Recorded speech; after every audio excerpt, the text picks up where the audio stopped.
Hi, welcome to Bent TV. I'm Matthew Wade. I'm the editor of the Star Observer. Joining me today to talk about rubber in all its glory is Liam Clark, so Melbourne's inaugural rubber title holder. Welcome, Liam. Thank you for having me, Matt.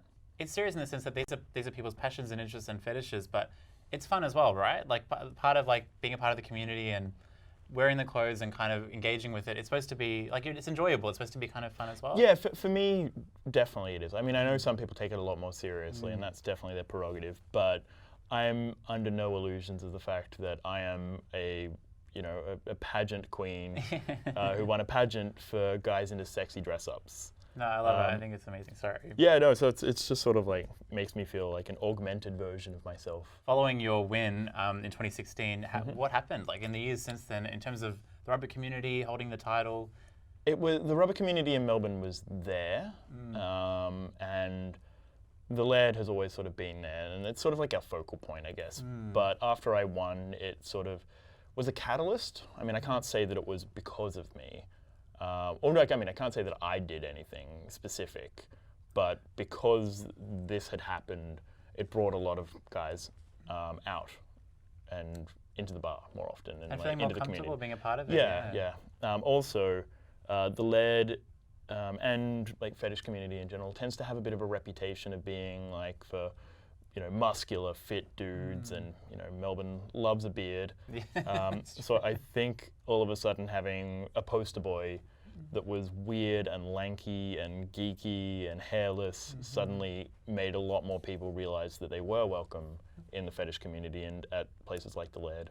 And that's the thing as well. I think people that haven't, within and outside of the community, who haven't necessarily engaged with fetishes before or communities around a certain fetish, they might have these preconceived ideas about a person has to look like this to be a part of it. Yeah. But it's like you said, I mean, people might not necessarily, when they're thinking of someone that's into latex and rubber, look at you immediately and think that's the kind of look that's who I would think would be naturally a part of that. So I think it's really great for representation. Because and particularly since after I won, there's been two more title holders. John Cheshire, who this year I think turns 60. Wow. And is also pan. And Matthew Shepherd, who is quintessential ginger bear. Yeah. I think each of us have shown a different side of what a rubberman is, and in that it can be anyone. And you also, correct me if I'm wrong, past the Melbourne title that you took, went and competed internationally. Yes. Which I imagine was kind of like a larger scale version of what you did in Melbourne. Yeah, it was really intense. I'd never been to a fetish event bigger than one at the Laird. And then all of a sudden, I was on the international stage, and I was pretty convinced that I was going to come 5th. There were 9 of us competing, and I was like, I'm probably going to be somewhere in the middle. Like a safe spot, yeah. Okay. Yeah, I always like my biggest fear was coming 8th, because if I did bad, I wanted to at least be memorably bad. Like But the like, Miss Vanjie effect when you're the exactly. first one out. Yeah. I wanted to like bomb it really hard and then come home and go, whoops. But if I like did 7th or 8th, it'd just be like, oh, you were like bad, but not memorably bad. So then where did you place in the end? I came 2nd. Wow. the Damium of rubber. That's good. Yeah, I was blown away. I had no idea this was coming until just before we went out for the final podium call, when my mum sent me a screenshot of like the live chat from the stream that she was watching, and she was like, everyone thinks you're going to win. Wow. And I was like, what? I'm actually in with a shot here? Wow. Oh God.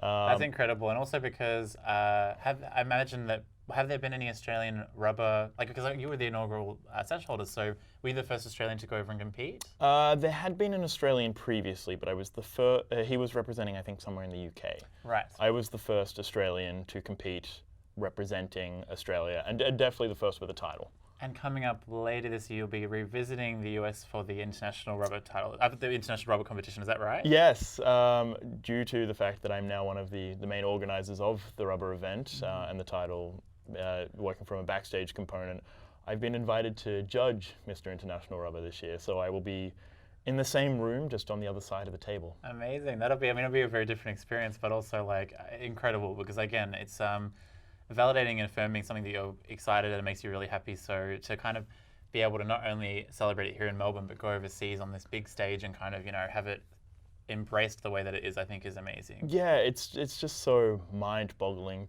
that a nerd from Albury Wodonga who likes playing sexy dress-ups can somehow be internationally recognized for it. It just blows my mind.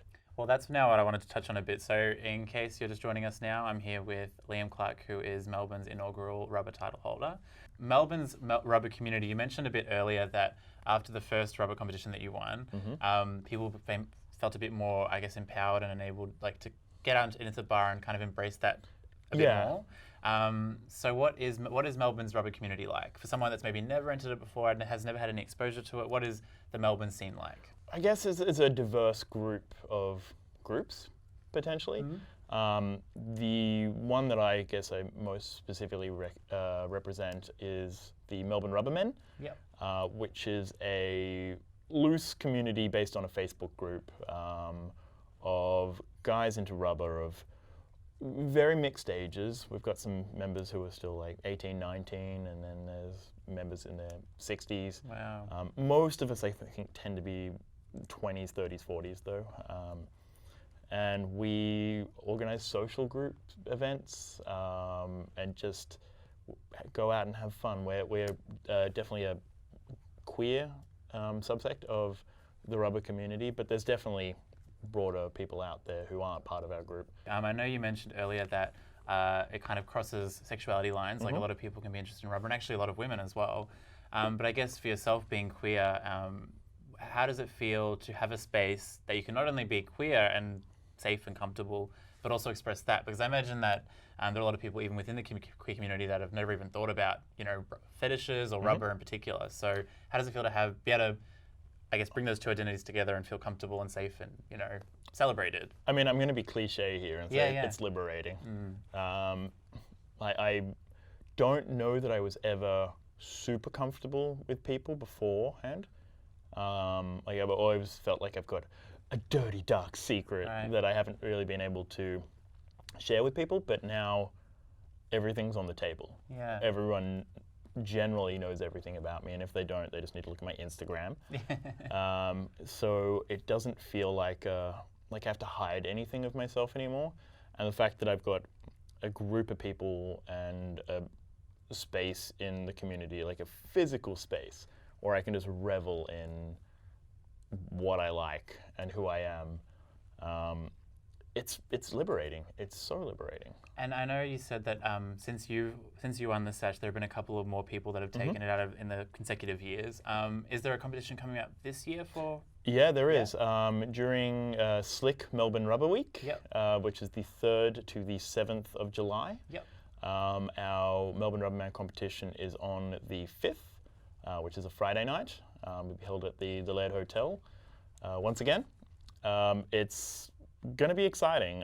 We've got a really star-studded lineup of judges this year, and I can't believe I managed to get some of them. I can't say who they are right now. Still under embargoed. Yes, but there's some. If you're a rubber person in Melbourne, you will know a bunch of them. Okay. And they're and they're not all local either. And they're just like big names. This week-long, I guess, handful of events under Slick. It's beyond just the competition as well. You're saying it'll be... So there's like a welcome reception. Local homosexual Dinar Curie, familiar to all, is hosting a rubber-themed version of Trivial Hirsute. Oh, great! Called Trivial Rub Suit. And we're going to have some workshops. We're doing a cocktail party. I think it's really important and amazing that Melbourne has a space for people that are interested in rubber and also leather as well. I know there are places that there might be somebody like you when you were younger that just don't have an outlet like that. I mean, obviously we have the internet now, but I guess for anyone that has ever considered that they might have some sort of fetish rubber, or is even just interested in, meeting a new community and being a part of it, what would you say to them? If you're a queer male, a queer identified male identified, head down to the Laird on a Thursday night. We have a fetish night that happens regardless. So I think that's really where Melbourne gets lucky, that no specific group has to organise it. There's no egos at play. This night just happens there every Thursday regardless. And it's not some scary kind of, foreboding... No, a lot of people think that it's a scary place, but it's a pub. That's all it is. It's a pub. So if you turn up there a little bit earlier on in the night, you can hang out in the beer garden and just chat to people before the night really gets anything more than, well, before it gets busy. Yeah. Like and you can ask somebody like some questions. A little bit about what it's like being a part of the community, what they need. So Exactly. If you're not male identified, there's a event every month called Provocation, which I think you can find on the website for OzKinkFest, and that's a pansexual event. It's not too heavy either. It's mostly just a sort of drinks and socializing thing. But it's a way to kind of feel comfortable and relaxed, and you can meet new people and feel like a part of something kind of quite special, I imagine. Yeah, exactly. I've been there a few times, and there were definitely people there who weren't in gear, who were just sort of, I mean, more on the kink end of the spectrum, but it's a sort of anything goes social thing. And then from there you can go into whatever you want. Well, you've heard it. That's as good a plug as I could ever imagine. So if anyone's interested in finding out more about the rubber community or even being a part of it or meeting people, then the Laird is obviously a great venue, as you mentioned. There are events coming up. So I just wanted to thank you again for coming and chatting with me today, Liam. So this is Liam Clark, Melbourne's very first Melbourne Rubberman inaugural title holder. I didn't say that very well. But yeah, thank you so much for chatting with me today. Thanks for having me. And thanks for joining us on Bent TV.